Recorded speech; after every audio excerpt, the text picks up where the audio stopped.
10, 9, 8, 7, 6, 5, 4, 3, 2, 1.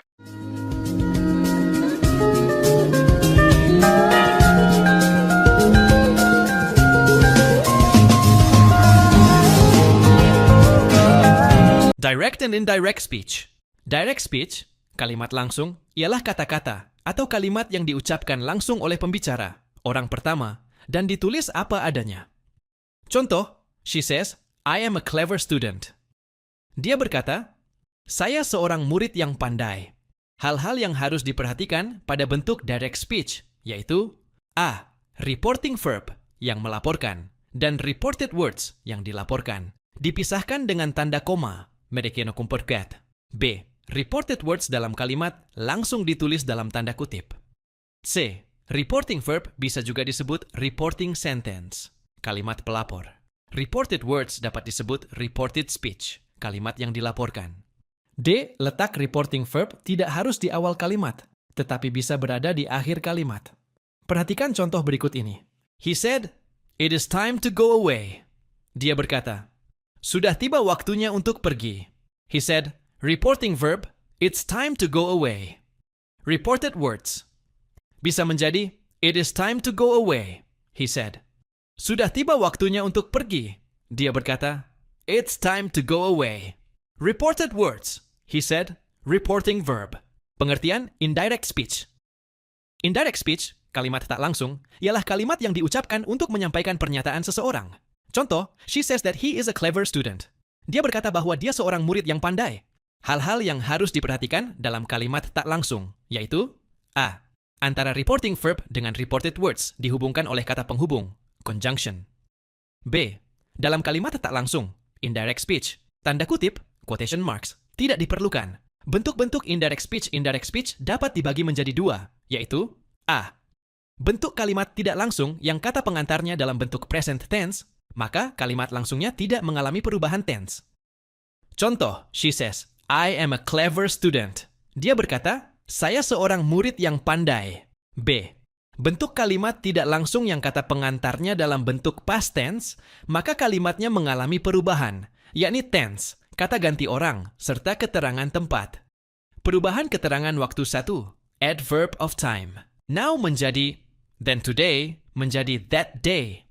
Yesterday menjadi the day before, the previous day last night, menjadi the night before last week, menjadi the week before a week ago, menjadi a week before a month ago, menjadi a month before tomorrow, menjadi the following day, the next day. Next week menjadi the following week, next month menjadi the following month, next year menjadi the following year too. Adverb of place here menjadi there, this menjadi that, this menjadi those. Perubahan dari direct speech menjadi indirect speech A. Pernyataan, statement. Sebuah kalimat pernyataan menggunakan kata pengantar. Bila pembicara melaporkan kembali apa yang dibicarakan oleh orang lain, maka kata benda dalam kalimat tersebut harus berubah. Direct speech, Ana says to Nana, I am late. Ana berkata ke Nana, saya terlambat. Indirect speech, Ana says to Nana that she is late. Ana berkata ke Nana bahwa dia terlambat.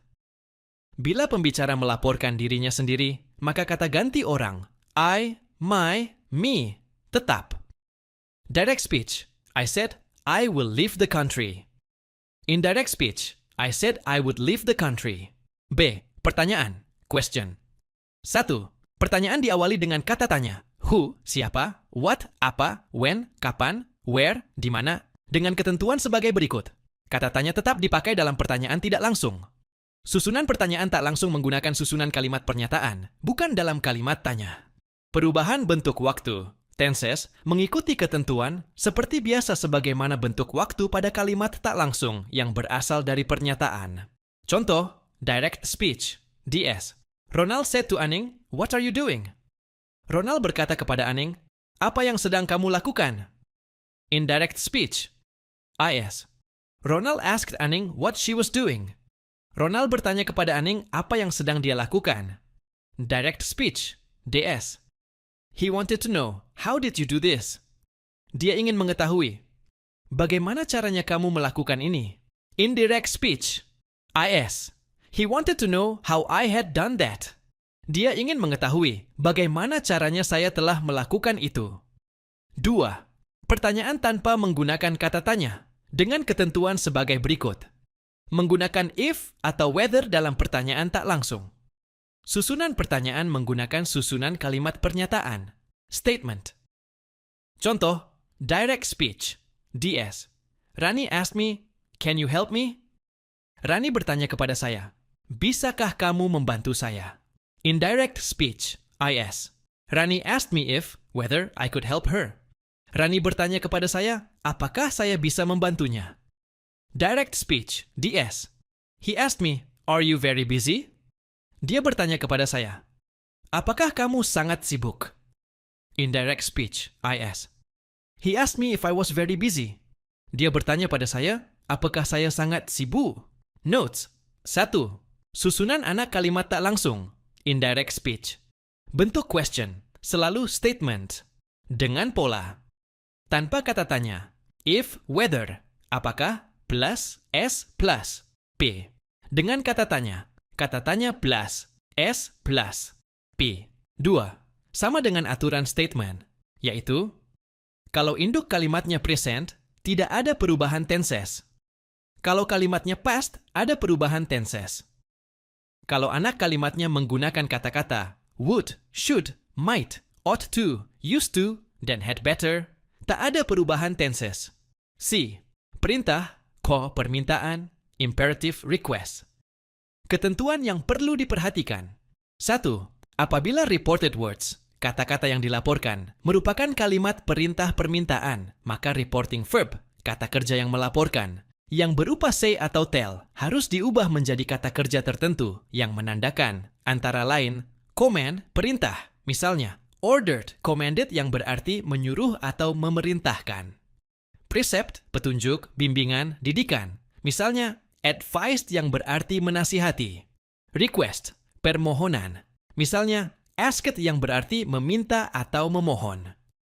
Entreaty, permohonan yang sangat mendesak. Misalnya, begged yang berarti meminta atau memohon, dengan sangat. Prohibition, larangan, misalnya, forbade yang berarti melarang. 2. Menggunakan kata kerja, verb, bentuk i atau to infinitive pada kalimat tak langsung. 3. Tambahkan kata please yang dipakai untuk mengatakan perintah yang lebih sopan. 4. Menggunakan not plus to infinitive untuk perintah, command, atau larangan, prohibition. 5. Kata ganti berubah dalam diri orang pertama, first person, dan orang kedua, second person, menjadi orang ketiga, third person. Contoh, I, he or she we, they you, me, he, she, or they. Contoh, command, perintah. Direct speech, DS. She said to her servant, "Go away at once." Dia berkata kepada pembantunya, "Pergi segera." Indirect speech, IS. She ordered her servant to go away at once. Dia menyuruh pembantunya untuk segera pergi. Precept, petunjuk, bimbingan, didikan. Direct speech, DS. He said to his young brother, "Study hard." Dia berkata kepada adiknya, "Belajarlah dengan giat." Indirect speech, IS. He advised his young brother to study hard. Dia menasihati adiknya untuk belajar dengan giat. Request, permohonan. Direct speech, DS. He said to his friend, "Please come to my house." Dia berkata kepada temannya, "Silakan datang ke rumahku." Indirect speech, IS. He asked his friend to come to his house. Dia memohon temannya untuk datang ke rumah. Entreaty, permohonan yang sangat mendesak.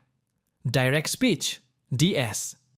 He said to his master, "Pardon me, sir." Dia berkata pada majikannya, "Maafkan saya, Tuan." Indirect speech, IS. He begged his master to pardon him. Dia memohon dengan sangat kepada majikannya untuk memaafkannya. Prohibition, larangan. Direct speech, DS. He said to his sister, "Don't go there." Dia berkata pada saudaranya, "Jangan pergi ke sana." Indirect speech, IS. He forbade his sister to go there. Dia melarang saudaranya untuk pergi ke sana. Contoh direct and indirect speech dawang. Contoh direct speech, kalimat langsung dalam bahasa Inggris. He said, I will come here. Dia berkata, saya akan datang ke sini.